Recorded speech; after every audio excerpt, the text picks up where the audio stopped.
maalintii hore waxay u yeedhay gudiyadii wadana maalintii dadkii qurba joogga ahaa maanta muraaqibiintii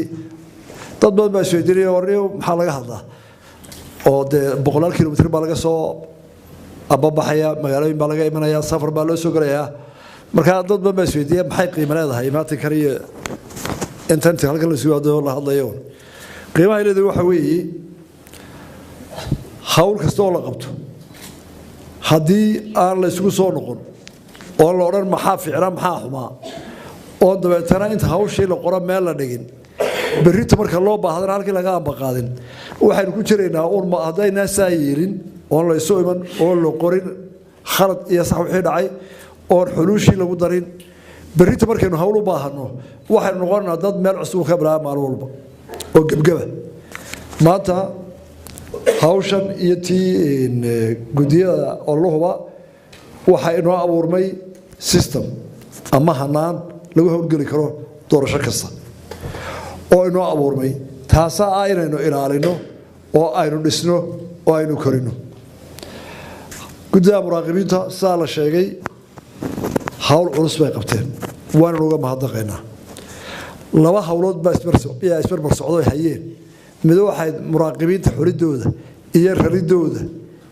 iyo maamulkooda oo hawl culus ah dhowr kun oo qof oo maalmo laba saddexa la howlgelinayo oo hawsha loo dirayaana ay ka xasaasisan tahay dhakhtarka qofka qalaya hawlaha waxa ugu culus oo ugu feejiraan badan baa la yidhaahdaa saddex qolo waa dhakhaatiirta dadka qasha qalad yar hadduu dhaco nafti biniaadmigaa saaran qolo labaad waa qolada diyaaradaha wadda kabtanka 400 qof 300 qof diyaarad ku qaada hadduu qalad yar ka dhaco intaa naftooda saaran kuwa saddexaad waa kuwa miinada dhiga iyaga maxaa ku dhaca mar qulubay qaldamaan markuu dhigaayo hadduu qaldama isaga la waaya tan doorashadu kuwaasay la mid ahayd xasaasiyadoodu waayo qofku hadduu ilbiriqsi qaldamo waxa qaldamaya qaranka oo dhan qofka muraaqibka hadduu ilbiriqsi sida uu sheegay calaacasi hooy halkaa calaamada tiri ma waxa sheegay cabdi qofkii muraaqibka muu arkay waxa la calaamadiyay haana wuu yiri khalad buu qarankii ka galay hay treason madaxweynaha la dooranayay oo baarlamaanka la dooranayay hawsha qaranka saarayd khaladka uu ka caajisay minadka ama uu dhayrsaday wuxuu saameynayaa qarankii oo dhan iyo daaha soo socda oo qofka muwaadinka codkiisu meel buu ku jeeday xisbiga doorayay meel buu isla dalka waa u dan uu dhayrsaday qalad baa dhacay marka hawsha xasaasiga u ah dadka loo diray ee ka soo dhalaalay aad iyo aad baan ugu mahadnaqaynaa guddidoodii task force-kii oo iyagu intaa hawsha ku sii jiray oo laba oday noo joogeen guddidii shanta ahayd muraaqibiintii la xulay kuwii tababaray si ay u soo shaqeeyeen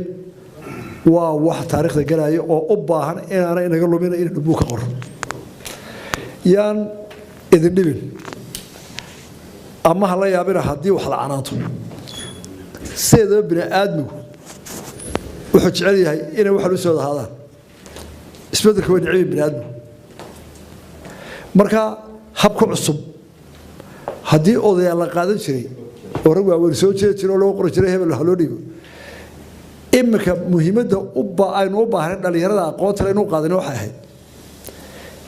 boqolkiiba 70 waxaynu u baahnay dhalinyaro jaamacadaha ka soo baxday oo wax taqaana oo IT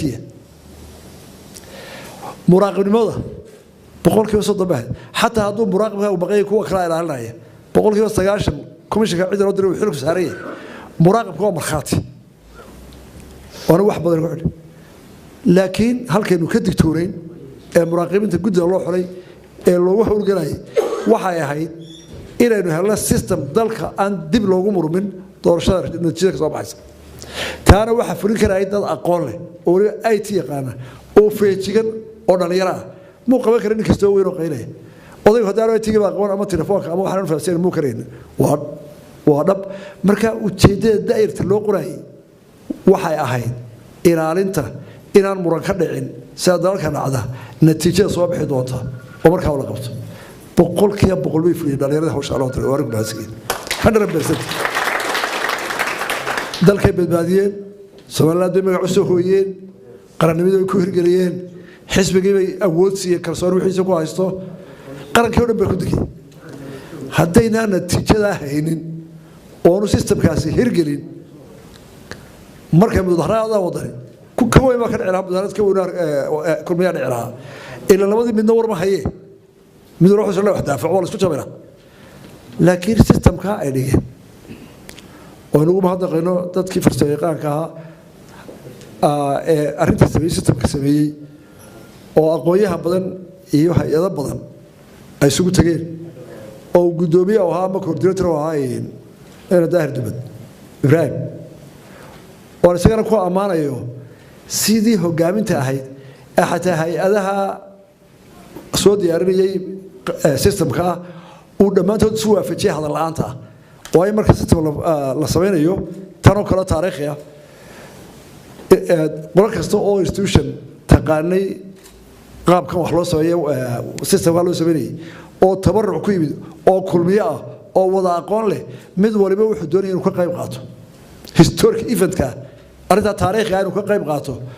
oo uu injineerkii ka qayb galay ama hay'adiisa ama dukaankiisa ama shirkadiisa ka qayb gashay saddex afar baa yimid dhamaantood ka qayb galeen waxaan ku mahadnaa hogaamintii qolada gudida shanta nin ay sameeyeen oo technicianka hogaaminaya ku ahaa specifically qolada systemka website-yada Ibrahim aad iyo aad baan ugu mahadnaqaa muraaqibintaas hawsha state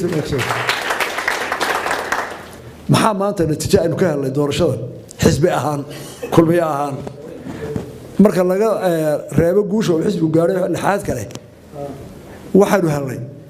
habka aynu u sameynayno ololaha oo aynu saarno la wanaajinayo oo gudiya deegaanaysan deegaanka dad yaqaana